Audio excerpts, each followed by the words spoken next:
bacakannya. Pujilah Tuhan hai segala bangsa, doakanlah Dia hai segala suku bangsa, sebab kasih-Nya hebat atas kita dan kesetiaan Tuhan untuk selama-lamanya. Haleluya.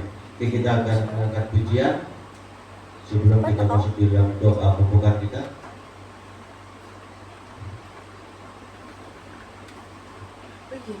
Kita akan lalu jadikan aku indah.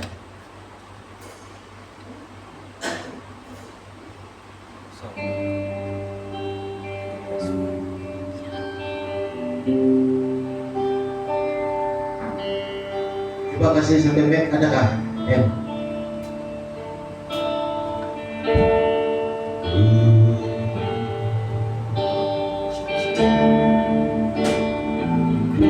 Datang ya Bapa dalam kerinduan,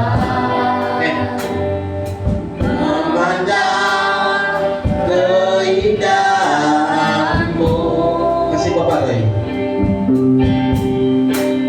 Ku berikan segalanya, semuanya yang ada.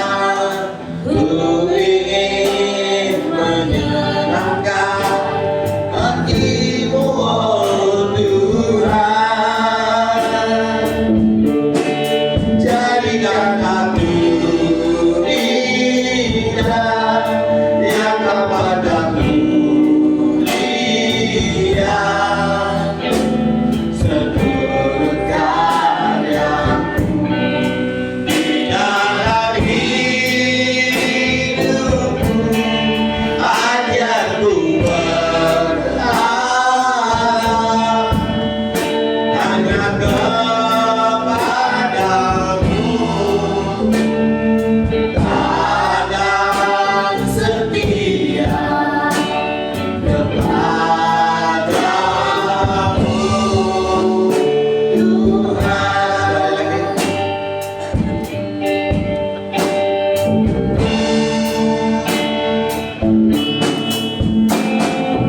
Ku datang ya Bapa dalam kerinduan, memandang keindahan-Mu. Ku berikan segalanya, semuanya yang ada. Ku ingin menyenangkan hati-Mu, oh Tuhan. Jadikan aku indah yang kepadamu lihat seluruh karya-Mu di dalam hidupku. Ajarku berharap hanya kepadamu, dan setia kepadamu, Tuhan. Allah Bapa kami dalam kerajaan surga, kami bersyukur karena Engkau memberi kami waktu dan masa untuk bersekutu dengan Engkau pada pagi ini Tuhan. Kami menjalankan bagi kebaktian kami ini Tuhan, dan program pertama Engkau sertai supaya segala yang tidak baik di dalam gereja ini Tuhan Engkau mengusir, supaya kami sentiasa untuk memuji memuliakan Engkau Tuhan. Kami menjalankan bagi pengkhotbah, main music pada pagi ini, dan juga jemaat yang akan mendengar, supaya hati dan pikiran, telinga kami, mulut, mata kami akan terbuka untuk memuji, memuliakan Engkau dan mendengar firman-Mu Tuhan. Akan sebentar Tuhan kami membuka ibadah, dan kami menyerahkan bagi orang-orang yang tidak sempat datang pada hari ini. Kami menyerahkan mereka di dalam tangan-Mu, baik dalam keadaan sakit, baik mereka kemanapun mereka berjalan. Tuhan akan terus menyertai mereka, Engkau memimpin, melindungi, supaya setiap kehidupan kami sentiasa untuk memuji memuliakan Tuhan. Kami membuka ibadah hanya di dalam nama Yesus Tuhan dan Juru Selamat kami. Amin. Oke, kita bangkit berdiri. Boleh? Dan pujian.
Siapkan hatiku Tuhan untuk dengar firman-Mu saat ini.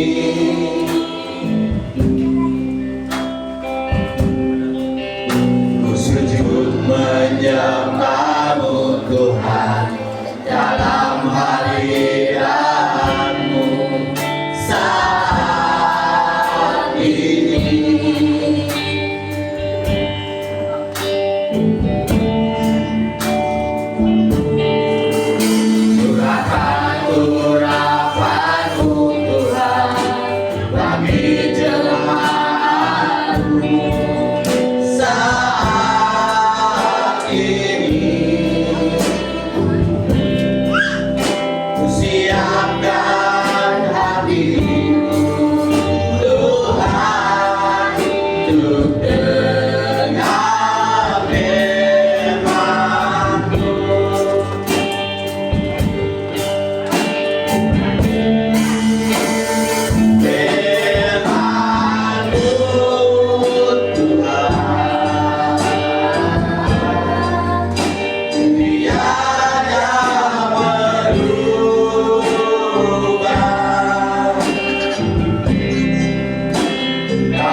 Ku telah siap Tuhan untuk dengar firman-Mu.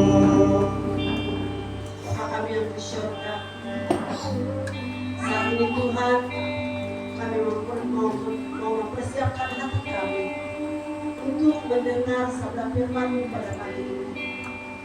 Biar firman Tuhan ini menjadi saluran berkat bagi kami, bahkan bagi semua orang yang mendengar firman. Segala kuasa-kuasa kegelapan, roh jahat yang mencoba menghalang kami untuk mendengar sabda firman pada pagi ini. Kami bersatu hati di dalam nama Yesus menjanjikan diperangkat. Bebaskan roh kami Tuhan, agar kami benar-benar mendengar ajaran firman-Mu pada pagi ini. Saat ini Tuhan, persiapkan hamba-Mu untuk menyampaikan segala berkat-Mu pada pagi ini. Terima kasih Tuhan, di dalam nama Yesus kami berdoa. Amin.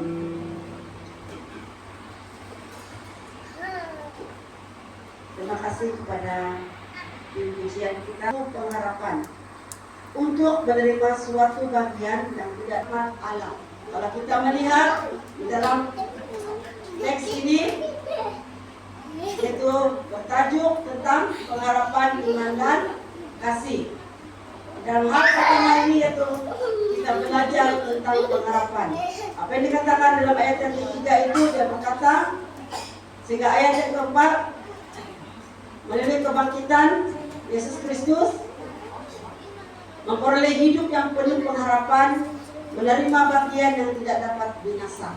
Jadi pengharapan kita orang-orang Kristen, orang-orang yang percaya kepada Tuhan, yaitu kita punya pengharapan melalui kematian dan kebangkitan Yesus Kristus. Itu adalah pengharapan kita. Karena kita tidak menyembah kepada Allah yang mati, tetapi kita menyembah kepada Allah yang hidup. Jadi kalau kita menyembah kepada Allah yang mati, kita punya pengharapankah? Kita ada jaminankah tentang keselamatan? Tidak ada kan? Tetapi kita punya pengharapan di dalam Tuhan, yaitu melalui kematian dan kebangkitannya menyelamatkan kita yang percaya kepada Tuhan, dan yaitu memperoleh hidup yang penuh pengharapan. Karena kebangkitan Yesus, kematian Yesus di kayu salib, bangkit untuk kita semua, itu akan memberi kita pengharapan di dalam kehidupan kita. Dan apa yang dikatakan di sini, melalui kebangkitan Yesus, melalui pengharapan kita, kita menerima bahagian yang tidak dapat binasa. Betulkah? Dan dia tidak akan memberi. Dia berkata di situ bahwa kita tidak akan menerima bagian yang tidak dapat binasa. Kita menerima bagian yang tidak dapat binasa, yaitu mahkota kehidupan yang telah Tuhan janjikan kepada orang yang percaya kepada Tuhan. Dan dalam firman Tuhan ini, dalam ayat yang kelima dan ayat yang ke-7, dia berkata, yaitu kamu yang dipelihara dalam kekuatan Allah karena imanmu, sementara kamu menantikan keselamatan yang telah tersedia untuk dinyatakan pada akhir zaman. Dia berkata lagi dalam ayat yang ke-6, bergembiralah akan hal itu, sekalipun sekarang ini kamu seketika harus berduka cita oleh berbagai-bagai pencobaan.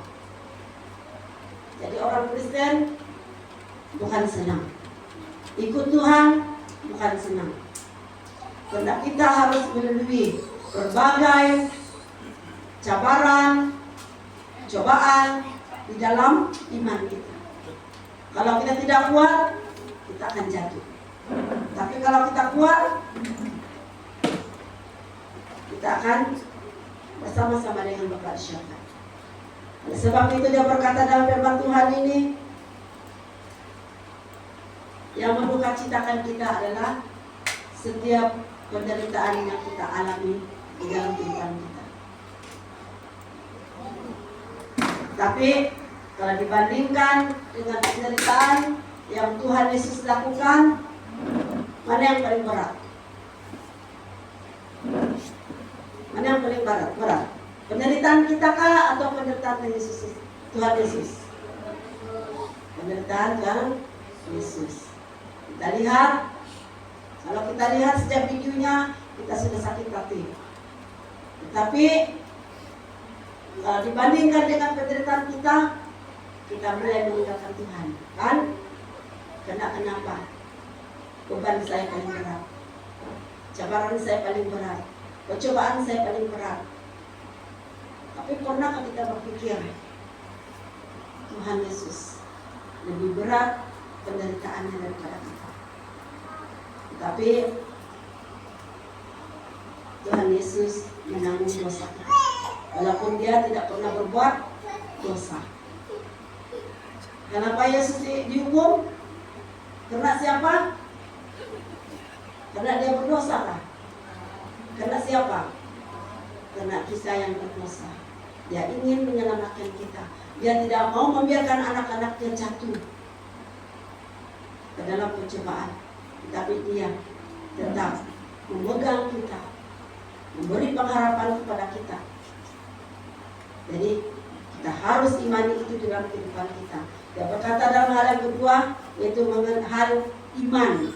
Dalam ayat 5 hingga ayat yang ke-7 saya sudah baca sebentar tadi. Karena iman kita dikuatkan. Karena iman kita dikuatkan. Kenapa kita harus dikuatkan? Melalui pengharapan kita di dalam Yesus Kristus. Tetapi dan dia berkata, tetap berbahagia di tengah pencobaan. Apapun cabaran dalam kehidupan kita, kita orang yang sudah percaya kepada Tuhan. Kenapa itu terjadi dalam kehidupan kita? Karena kita sudah tahu. Kenapa? Karena pencobaan itu yang menguatkan kita untuk lebih dekat kepada Tuhan. Kalau kita tidak menerima pencobaan, maka kita dekat dengan Tuhan. Kalau kita tidak ada masalah dalam kehidupan kita, maka kita dekat dengan Tuhan. Kita tidak mau, kan? Sebab kita sibuk. Sehingga kita lupa iman kita kepada Tuhan. Tapi dia berkata, tetap berbahagia di tengah pencobaan. Dia berkata di sini lagi, kenapa kita harus berbahagia di tengah pencobaan kita? Karena semuanya memurnikan sejauh mana kesetiaan kita kepada Tuhan. Dalam ayat yang ke-7. Dia berkata di sini, maksud semuanya itu ialah untuk membuktikan kemurnian imanmu yang jauh lebih tinggi nilainya daripada emas yang panah yang diuji kemurniannya dengan api, sehingga kamu memperoleh puji-pujian dan kemuliaan dan kehormatan pada hari Yesus Kristus. Ingat apa yang kita dapat. Setiap kesetiaan kita, setiap kita takut akan Tuhan, siapa yang menguji? Tuhan Yesus ada di dalam hidup kita. Saya tidak tahu sedari. Kamu ingat lagu itu? Kamu ingat? Kita nyanyi sama-sama. Boleh? Ya. 1, 2, 3.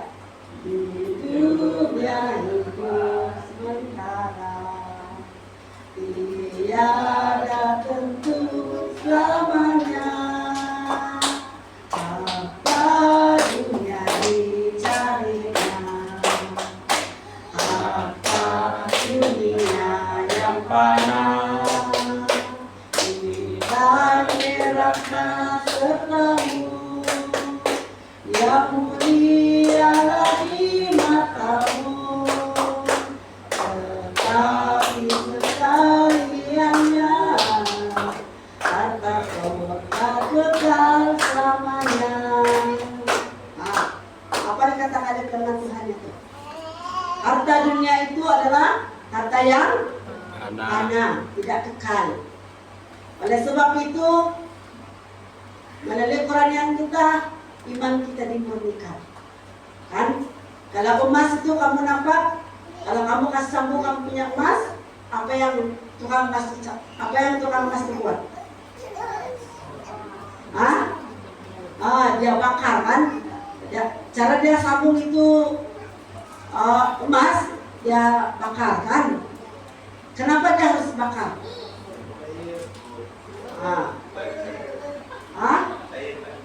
Lepas itu apa dia buat? Sambung. Apa yang terjadi kepada emas itu? Sambung kembali. Dia akan berbentuk seperti semula. Jadi demikian juga dengan rohani kita. Kalau kita tidak dimurnikan dengan api, tidak mungkin kita akan kenal Tuhan, betulkah? Tapi apa yang dikatakan oleh firman Tuhan di sini dalam ayat yang ke-7 dia berkata, maksud semuanya itu ialah untuk membuktikan kemurnian imanmu. Dia berkatakan yang jauh lebih tinggi nilainya daripada emas yang fana, yang diuji kemurniannya dengan, saya cakap tadi apa? Dengan Api. Api. Api. Dengan api. Sehingga kamu memperoleh puji-pujian dan kemuliaan dan kehormatan pada hari Yesus Kristus menyatakan dirinya. Kenapa kita menjadi orang Kristen? Karena kita mau menerima Tuhan Yesus dan keselamatan yang telah Tuhan janjikan kepada kita semua. Oleh sebab itu dari pagi lagi saya tunggu si Petrian mandi, sambil saya buat itu sayur, saya ingat itu lagu. Tapi ini lagu untuk ini sejak. Nanti kalau saya khotbah lagi saya akan bawa lagi kamu menyanyi satu lagu Syaki. Nah, atau kita sudah meninggal, tetapi lagunya tetap mekar di hati kita. Apa lagu itu? Cintamu mekar di hati. Kata lagu duniawi itu kan, cintamu mekar di hati. Tetapi nama Syaki tetap mekar di hati kita. Kenapa kita duduk dalam satu gumung yang atau kita buat? Kenapa? Karena dia mau agar kita tetap kuat. Dia mau agar kita sentiasa mengingati pengorbanannya dari dulu sampai sekarang. Saya masih kecil-kecil, sekolah minggu, saya sudah ingat lagu Syaki. Kan ada lagi satu lagunya, tapi nanti lah. Kalau saya khotbah, saya akan bawa kamu lagi menyanyi. Nanti habis pula lagu Syaki, kan? Tapi ini lagu sesuai dengan pelajaran kita hari ini. Karena harta dunia itu akan lenyap. Kalaupun kita orang kaya, kamu ingat orang kaya itu, orang kaya yang bodoh itu. Kamu pernah baca firman Tuhan? Orang kaya yang bodoh itu. Dia tidak mau bagi hartanya dengan orang lain, tetapi dia kumpul. Waktu dia sudah menjadi tua, dia tidak mau bagi orang lain lagi. Dia mau kumpul lagi. Bukankah itu bodoh namanya? Bukankah itu bodoh namanya? Sudah dia tahu dia tua, mau sakit lagi, mau mati lagi, hartanya mau gimana? Kan? Dia tidak mau kasih waris semua orang. Itu namanya dia adalah orang kaya yang bodoh. Sebab dia tidak mau kasihkan dengan orang. Tapi kita tidak mau jadi orang kaya yang bodoh ini. Kita mau jadi orang kaya yang beriman. Kan? Biar kaya, yang penting punya iman. Jadi kaya di dunia, kaya juga di surga. Semua dia dapat. Tapi kalau dia kaya di dunia saja, tetapi dia luke di surga, buat apa? Kan? Oleh sebab itu apa yang dikatakan oleh firman Tuhan di sini, setiap iman kita dimurnikan dengan api. Setiap ujian-ujian yang datang kepada kita itu membuatkan kita lebih dekat kepada Tuhan. Dan hal yang ketiga yaitu kasih. Kita sudah belajar tentang pengharapan. Kedua, kita sudah belajar tentang iman. Dan sekarang kita belajar tentang kasih. Dalam ayat 8 hingga ayat yang ke-12 kita lihat kita tidak pernah melihatnya. Tetapi bagaimana kita melihat kasihnya? Dia tetap melindungi kita. Dia tetap memberkati kita. Dia tetap jadi Bapa rohani kita. Dan dia berkata dalam ayat yang ke-9, karena kamu telah mencapai tujuan imanmu, yaitu keselamatan jiwamu. Sudah saya beritahu sebentar tadi bahwa Tuhan mau menyelamatkan kita. Dan kita harus imani itu di dalam kehidupan kita. Dan ada berkata di dalam firman Tuhan ini, yaitu apa yang harus kita lakukan dalam hal yang ketiga kasih itu, yaitu bukti kasih kita kepada Allah. Itu adalah bukti kita. Bukti kasih kita kepada Allah, yaitu dia berkata walaupun kita tidak dapat pernah melihat Tuhan, tapi kita mengasihi Dia. Orang berkata kalau kita sudah melihat Tuhan, itu orang mau mati sudah. Betul kan itu? Kalau dia sudah melihat Tuhan, kalau sekarang ini sudah kita lihat Tuhan, berarti kita mau mati sudah. Sebab Tuhan menjemput sudah kita. Kan? Kamu nak lihat Tuhan dah sekarang? Belum. Berarti kamu mengasihi Tuhan. Kan? Kenapa kita harus mengasihi Tuhan? Karena Tuhan memberi kita peluang untuk hidup sekali lagi. Kan? Sekali Yesus selamanya Yesus. Jadi kalau sekali Yesus selamanya Yesus, kita harus mengasihi Yesus apapun cabaran di dalam kehidupan kita. Dan kita tahu bahwa dalam ayat yang ke-9, karena kamu telah mencapai tujuan imanmu, yaitu keselamatan jiwamu. Itu yang harus utama, yang harus kita lakukan di dalam kehidupan kita. Dan keselamatan yang diselidiki oleh para nabi-nabi dalam ayat yang ke-10, yaitu keselamatan itulah yang diselidiki dan diteliti oleh nabi-nabi yang telah bernubuat tentang kasih karunia yang diuntukkan bagi kami. Jadi para nabi pun pada perjanjian lama sehingga kepada perjanjian baru mereka sudah menyelidiki tentang Yesus Kristus. Mereka sudah menyelidiki tentang keselamatan itu. Dan keselamatan itu adalah benar-benar ada untuk kita yang percaya kepada Tuhan. Dan melalui penderitaan Yesus dalam ayat yang ke-11, dan mereka meneliti saat yang mana dan yang bagaimana yang dimaksudkan oleh Roh Kristus yang ada di dalam mereka, yaitu Roh yang sebelumnya memberi kesaksian tentang segala penderitaan yang akan menimpa Kristus dan tentang segala kemuliaan yang menyusul sesudah itu. Saya sudah beritahu sebentar tadi, karena Yesus menderita untuk kita semua. Tetapi Yesus tidak pernah berbuat dosa. Tapi Dia menanggung segala dosa kita. Dia menanggung segala penderitaan kita, sehingga kita menerima keselamatan yang telah Tuhan janjikan kepada kita yang mau percaya kepada kita. Dan dalam ayat yang ke-12, bagaimana kita membuktikan kasih kita? Lihat ayat yang ke-12, ayat terakhir ini. Apa yang dikatakannya di situ kita baca sama-sama. Dalam ayat yang ke-12, sudah? Ya, 1, 2, 3. Kepada mereka telah dinyatakan bahwa mereka bukan melayani diri mereka sendiri, tapi melayani kamu dengan segala sesuatu yang telah diberitakan sekarang kepada kamu dengan perkataan mereka yang oleh Roh Kudus yang diutus dari surga menyampaikan berita Injil kepadamu.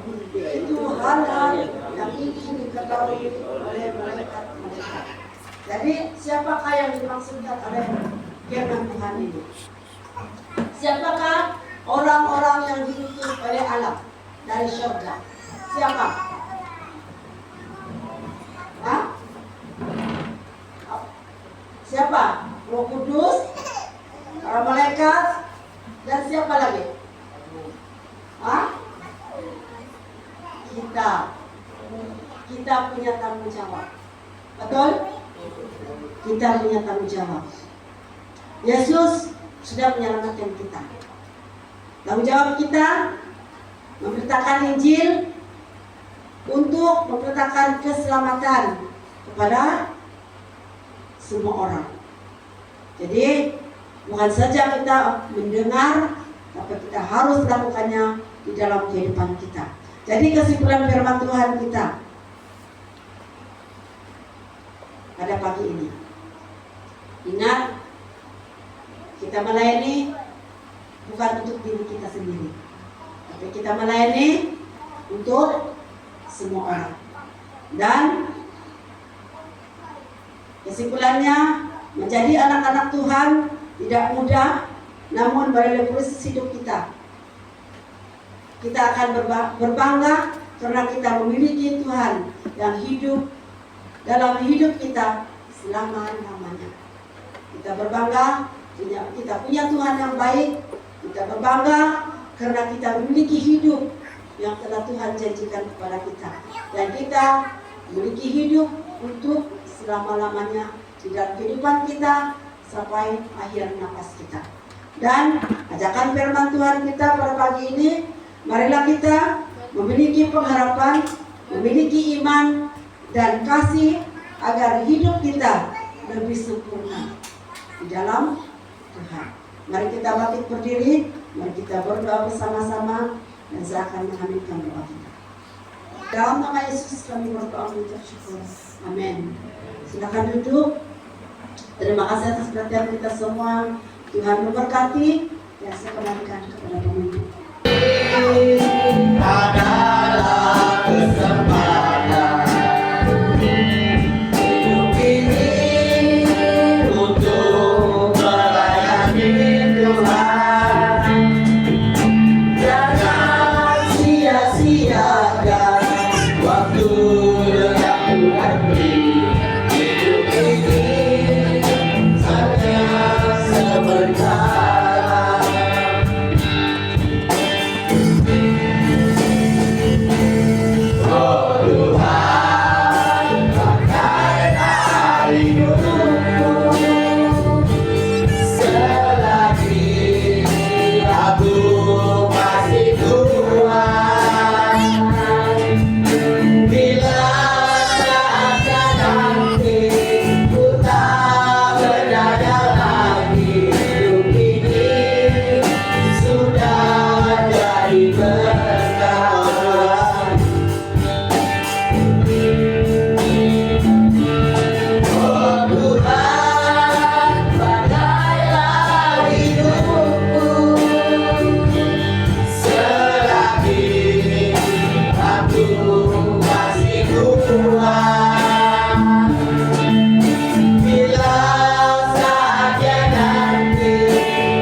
terima kasih kepada.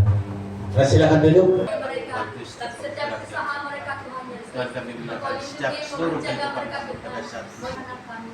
Bebaskan mereka dari segala gejala-gejala yang tidak sehat. Dari hadapan apa kita berjalan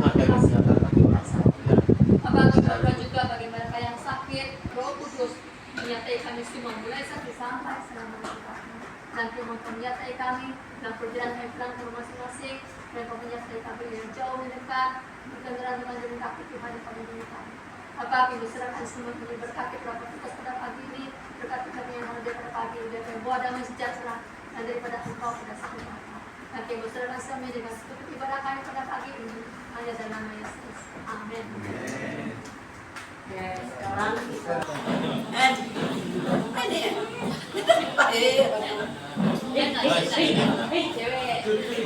cewek kesakti ini pasti dari kata nanti Kiranya.